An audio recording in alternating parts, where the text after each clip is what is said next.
President Kibaki chaired the special cabinet meeting on the famine situation in the country that is causing untold suffering among millions of Kenyans. We are in the middle of a very serious crisis in the country. An estimated 6.5 million Kenyans are facing starvation following a prolonged drought that has resulted in near total crop failure across the country. We have been forced to scale down our expectations of production from our local farmers by about 50%. To save the Kenyans from imminent starvation, the government will increase the distribution of relief food, especially in arid and semi-arid areas. The government is going to target 2.5 million people under that program. Other short-term measures approved by the cabinet include provision of 700 million shillings to buy livestock from farmers whose animals could be wiped out by the drought.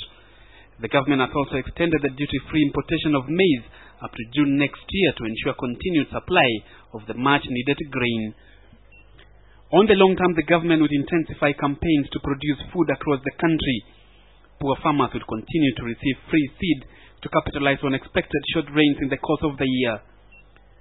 216 million shillings has been set aside to provide seeds for alternative food crops to supplement popular food such as maize. Similarly, the government would shift its focus from rain-fed agriculture to irrigation. Because of use of irrigation, we can be able to get 2 to 3 crops every year as opposed to 1 crop under rain-fed agriculture.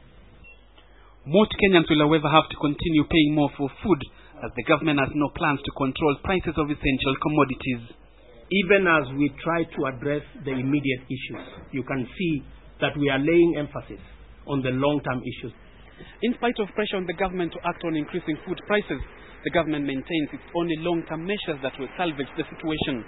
And it is those long-term measures the government says it will dedicate resources towards achieving. Emmanuel Talam, KTN, Kilimo House.